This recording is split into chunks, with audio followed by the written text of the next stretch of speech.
السلام علیکم ګرانو کتونکو دیم تفهیم ګرانو کتونکو نوخار شوبره چوک کې موجود یو زموږ شاته تاسو ته ښکاري د پاکستان غریب بیروزګاره تاجر دې ټایم کې چې کم ځوانان دي هغه په روډونو باندې احتجاج کې دي دا چنچي لږ ساعت مخکې دلته د ګیس بندش د وجې نه یو طرف ته ګیس بند دی ګیس نشته مزدوري نشي کولی ژوند ولا ګران شوی دی نو د دغه چنچۍ سوځېدل نه دي بنیادي طور باندې د چنچۍ مالک خپل بچي خپل اهل و عیال خپل خاندان هغې ته ورچولی دی د تېر څه وخت نه دلته موږ د پاکستان کې ډرامه ګورو زما پاکستان سره ګیس شته تیل شته هر یو نعمت په دې پاکستان کې شته خو د قصد دا خلک په مشکلاتو کې مبتلا کړي دي دغه وجه ده چې نن خلک دلته راوتي دي د چنچۍ چې کوم مالکان دي ډریوران دي نن خو صرف هغوی په دې روډ باندې چنچیانې ودرولي دي او دلته چې کوم مونږ د مظاهرینو دلته موجودو خلقو د هغوی غصه صحیح کا نو هغې نه ښکاري ده چې ډېر زر به د چنچیانو کې عام ګاډي چا سره چې بسونه دي موټرې دي موټر سایکلې دي هغه هم په دې روډو درئ نو هغه مضبوط ترین احتجاج به جوړېږي چې دا ټول ملک پیا دا به هم جام کېږي او نظام هغه به مفلوج کېږي دلته کې نن خلک راوتي دي سهار نه احتجاج شروع دی د شوبره چوک مقام باندې عملا د دې ټول ضلعې چې کوم نقل و حرکت دی هغه معطل دی او تر اوسه پورې د سی ان جي د هغې د انتظامیې د طرف نه د حکومت د طرف نه یقین دهانۍ دپاره څوک نه دي راغلي لاوارثه وطن دی نه والي شته نه وارث شته دا چې څه وکړل او دا ډېر خطرناک صورتحال دی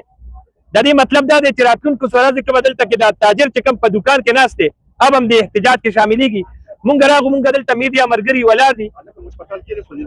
او دې کې هلک هم سوځېدلی دی نوجوان سوځېدلی دی او د ګیرو جلو د دې ګیرو جلو چې کوم دا تحریک دی نو ښکاري داسې چې زمونږ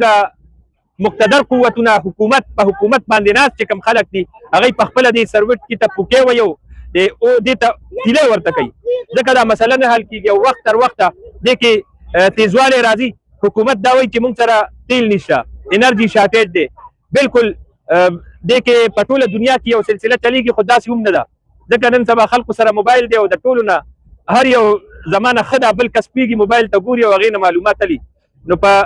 خلک غوسه شوي دي خلک راوتي دي دې ټایم کې په روډ باندې دي او دا نننی دلته علامتي احتجاج چې دلته کې قائد نشته قیادت نشته دا خطرناک صورتحال اختیارولی شي او زمونږ چې کوم املاک دي زمونږ بینکونه دي زمونږ عمارتونه دي حکومت دی او کوم چې انفراسټرکچر دی دې رقشې ته چې کوم اور ورته کول دي بنیادي طور باندې خو زه ګڼم دا زما د ټول ملک نظام ته اور ورته کول دي زما د تعلیمي ادارو ته اور ورته کول دي کاروبار ته اور ورته کول دي خاندان ته اور ورته کول دي نو مخکې د دې نه چې صورتحال ډېر زیات سنګین شي حکومت له فوري طور باندې په دې باندې عمل کول پکار دي او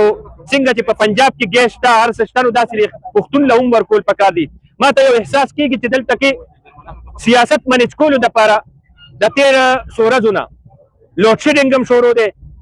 د ګیس لوډ شیډینګ شروع کړی دی دومره خو په ټول ملک کې نشته دغه که ته په فیصل آباد او لاهور او په یو ځای بل ځای کې خو بیا ټیک د مونږ یې منو خو که نه هلته شته او دلته ته پښتون له سزا ورکې د سیاست د وجې نه لا د نور څه د وجې نه او د پښتون په سر باندې د بم راولي نو دا بیا دا خلک نه مني او دا داسې ښکاري چې دا څنګه اور نن خپل کاروبار ته ورته کړی دی خپل ځان ته ورته کړی دی نو دا د یو عام شهري د طرف نه د هغه خودکشه دماکه ده دا چنچۍ ته اور ورته کول نه دي دا خودکشه دا چنچي نه ده سوځېدلې بنیادي طور باندې دغه سړي خپل ځان سوځولی دی ملک یې سوځولی دی کاروبار یې سوځولی دی ریاست یې سوځولی دی نظام یې سوځولی دی سیسټم یې سوځولی دی ویې چاته وویې کانه دي هغوی ته خو صرف که رښتیا خبره وکړمه که نه یو سیاسي سړی